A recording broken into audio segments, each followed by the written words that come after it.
Hey guys, Prowl 1701 here, and today we're going to talk about the Second Doctor era, the Patrick Troughton era, and why it might be considered underrated for some, or why it's not as well regarded as some eras by some people, especially, say, younger people who started with Modern who either haven't gone back to Classic Who, or have only gone back and hit part of Classic Who, the Cliff Notes, for example. Or just people who are experiencing Classic Who and haven't approached Troughton yet. Now, there are several reasons why the Second Doctor era might be hard to get into. The most obvious being, well, actually, one reason is simply the fact it's in black and white. There is constantly the arguments being made that it is hard for younger people to go back to black and white. Now, I was born in the 80s, and I still never had a problem with black and white. But, or 4:3, because I kind of grew up with 4:3 aspect ratio. But it has been brought to my attention and stated many times by people that younger generations, say the latter end of the millennials and the Gen Z and the generation coming up now with Gen Alpha or whatever, that they might have a trouble not only dealing with black and white television, but the 4:3 aspect ratio. I can see that being problematic. I think the most obvious problem is just the large amount of missing episodes. Now, of course, the biggest issue is the missing episodes, with so much of Troughton's era missing due to the BBC's junking policy at the time. With only 66 of his episodes existing, I believe 53 of his episodes are missing and 66 exist, so not quite half and half, but still pretty close to it. Of Patrick Troughton's 21 stories in his initial run, not counting multi-doctor stories, only 7 are complete now. And that's only really a recent thing in the past, 11 years. Let's look back on the Second Doctor era to, say, the beginning of 2011. Before the animations had started up again, where we really only had the animation for the invasion, and before the recovery of Webb, Enemy of the World, and Underwater Menace 2. If you look at 2011, and any time really before that, after Tomb was found, for the most part, I'm trying to remember when episode 2 of Evil of the Daleks was found. That might have been around 2004. I forget. But getting off track. If you think about it, though, at that point, we only had 6 complete Troughton stories out of his 21, and 5 of those were season 6 stories, which are oftentimes regarded as Troughton's weakest. So of these 6 surviving stories, we had Tomb of the Cybermen, which was kind of the go-to people pointed to for complete Troughton to watch, and it's the only complete story we had from seasons 4 and 5 put together, with season 4 having no complete stories. And then from season 6, you had The Dominators, which is one of his weakest stories. The Mind Robber, which is good, but I don't really hear people talk about The Mind Robber a lot. Not in the same vein as people do some of the masterpieces and classics, even though it's a really good story. The Crotons, which tends to have a bad reputation. I personally love it, but has a bad reputation. Seeds of Death, which I'm going to be honest, I have no idea what the general fan consensus is on Seeds of Death. I never really hear people talk about it. So I don't know what people think of that one. You had it, and then you had the War Games, which of course is fantastic. And then in that season, you had the Invasion completed with animation, which is good, and then the Space Pirates, which is mostly missing and not regarded well. That's all you really had, even counting the Invasion completed by animation, which would be a hard watch for people, younger people coming from Modern Who, having to deal with the animation for that. So there wasn't a lot of choices for Troughton, especially if you're trying to steer somebody toward a Troughton, and again, they're younger, or there's someone who are going to have trouble with telesnap recons or audio or something like that. With a lot of the surviving ones not being well regarded, like Dominators, Crotons, again, Seeds of Death, Mind Robber being a little out there. You really didn't have a lot of choices. You basically had War Games, which they might find overly long at 10 parts, and then Tomb of the Cybermen. I think Tomb of the Cybermen was the one people would be like, go watch that one if you want to know what the Second Doctor's like. Or maybe they would get steered toward multi-doctor stories like 3 Doctors or 5 Doctors, both of which are fantastic. Matter of fact, I think the first time I saw the second Doctor was 5 Doctors. I think that was the first story I ever watched with Troughton in it, and he's great in it.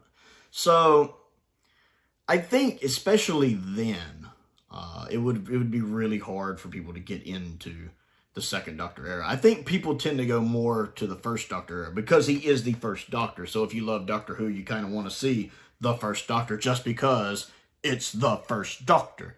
And you hear so much about Hartnell and all that, and people talk about Hartnell.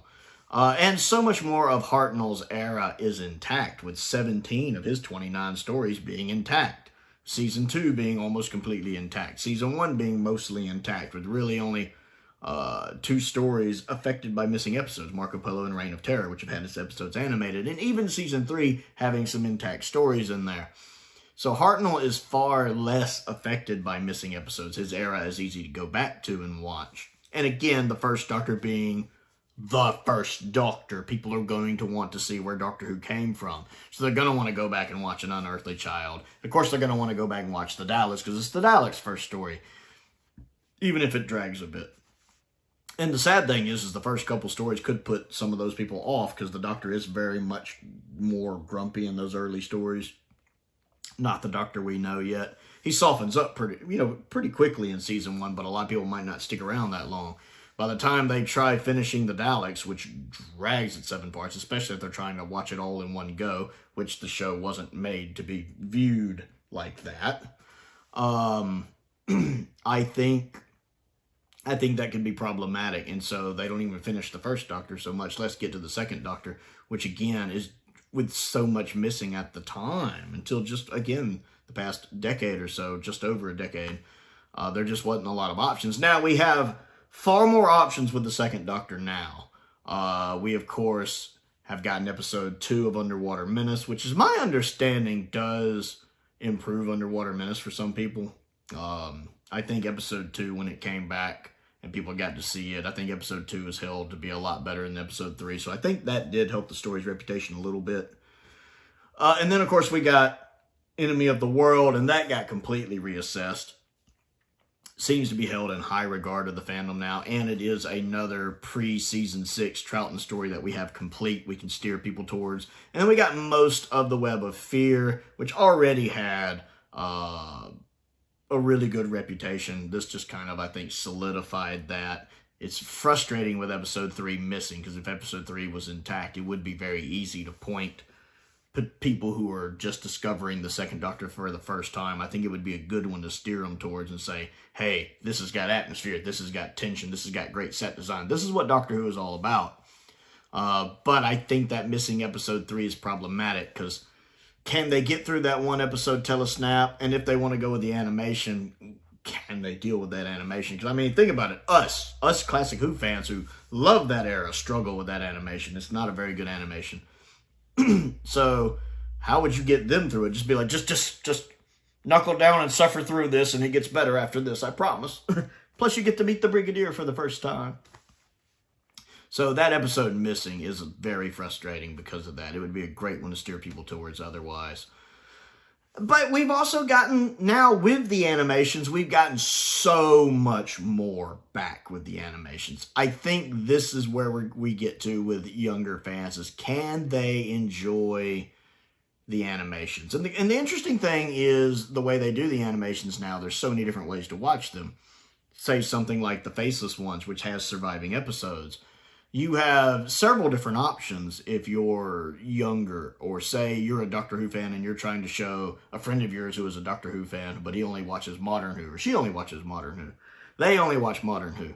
And you're trying to get them into the Troughton era. You can show them the Faceless Ones fully animated in color, if that's what they're more comfortable with, 16:9 in color. You can show them it fully animated in black and white, with the 4:3 aspect ratio, if they've seen some of 60s Doctor Who and they understand it's in black and white and 4:3 and they're cool with that. You can show them the black and white animation with the surviving episodes instead of the animated episodes, as long as they don't mind it cutting back and forth between live action and animation. And then you can show them the existing episodes with the recon if they're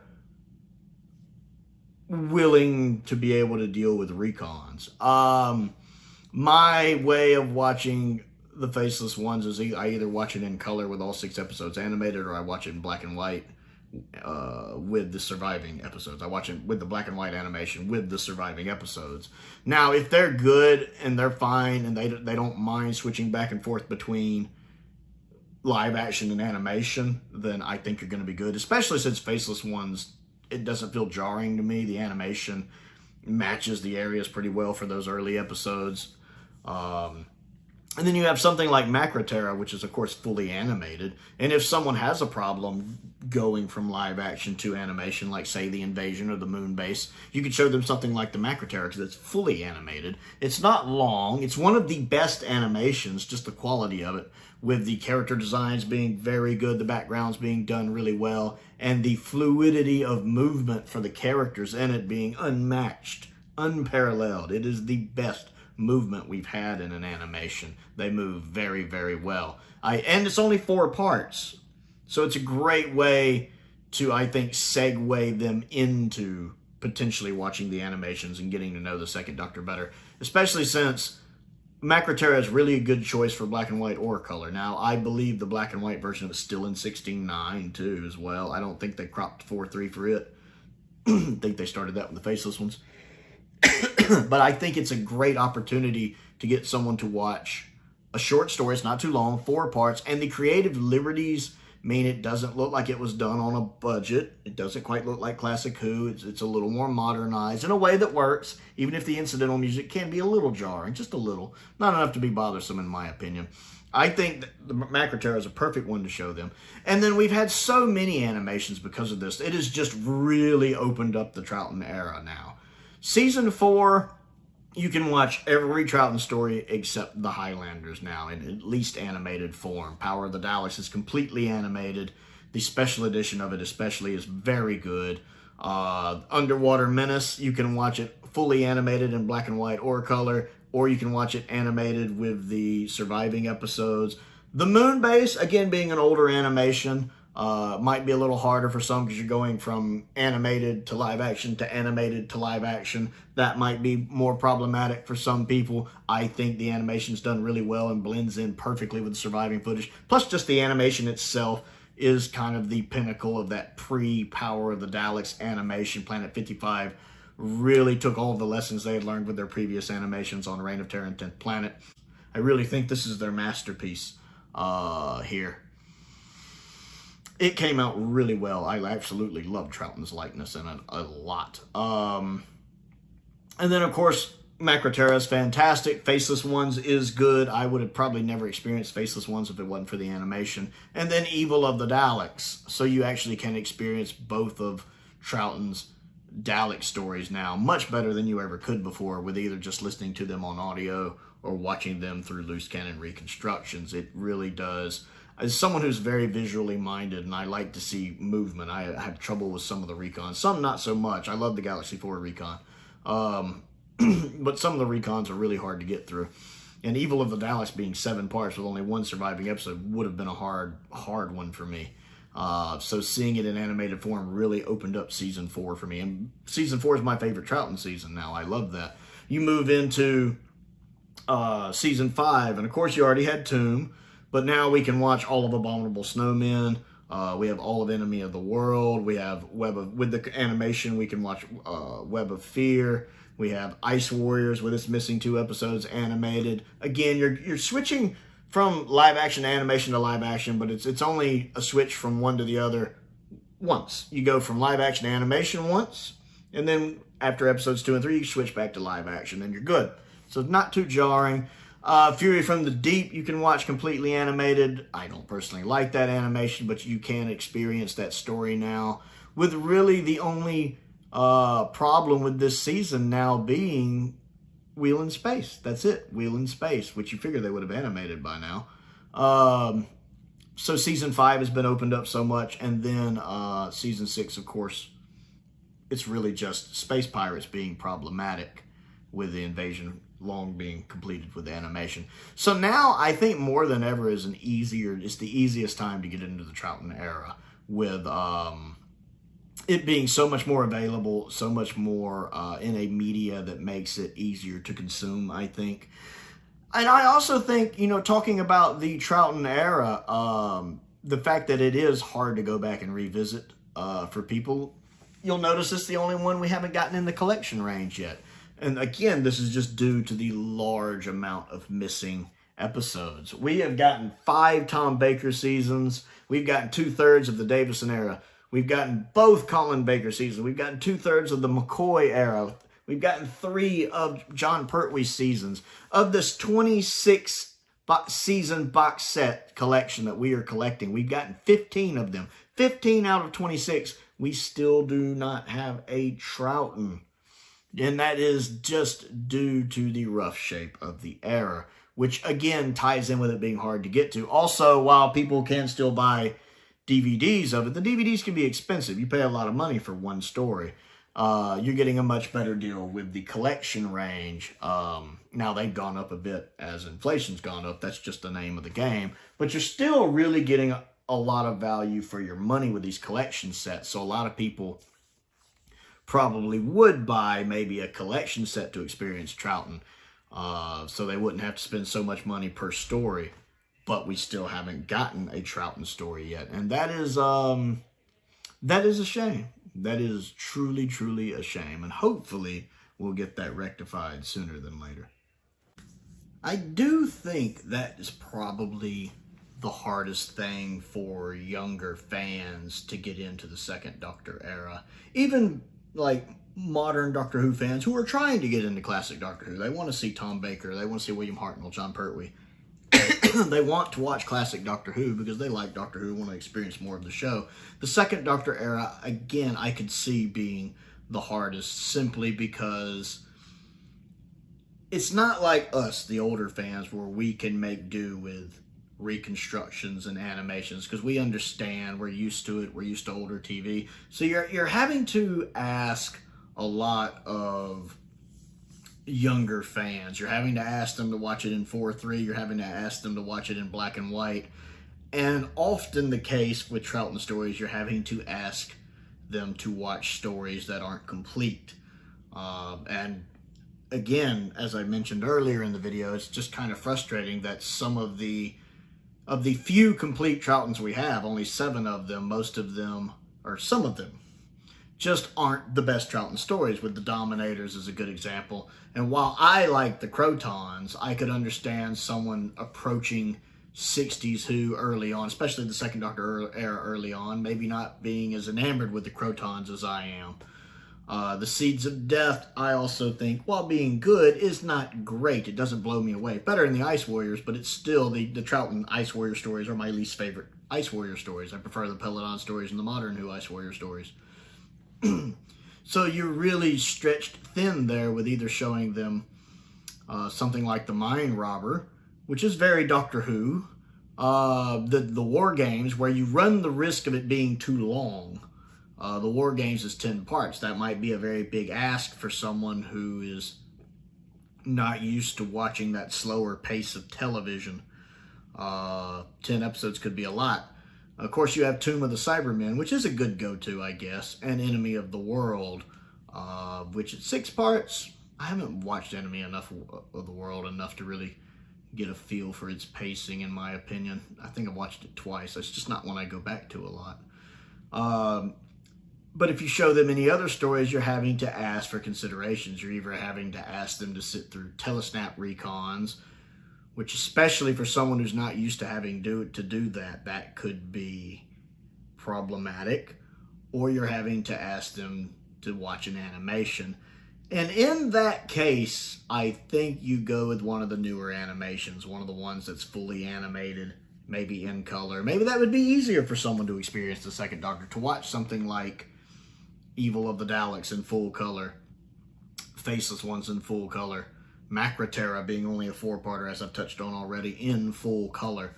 Now, you could also show them those animations in black and white if you wanted to feel a little more appropriate to the era. But the great thing about those stories, the modern animations, is that you have options. You can go up to, say you're showing it to your friend Frank. All right, Frank, we can watch this in 16:9 color, or we can watch this in 4:3 in black and white, like the second Doctor era is supposed to look. Which one do you prefer?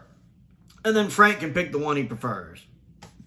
I think the hardest ask would be for stories where only the missing episodes are animated. And while some of us prefer those, like the animation for the moon base is one of the best, asking someone to watch the moon base where they're going from animation to surviving footage to animation to surviving footage could be too much of an ask. It just could be too jarring. Same thing with the Reign of Terror, even though it's only a couple episodes, or the Ice Warriors, even though it's only a couple episodes.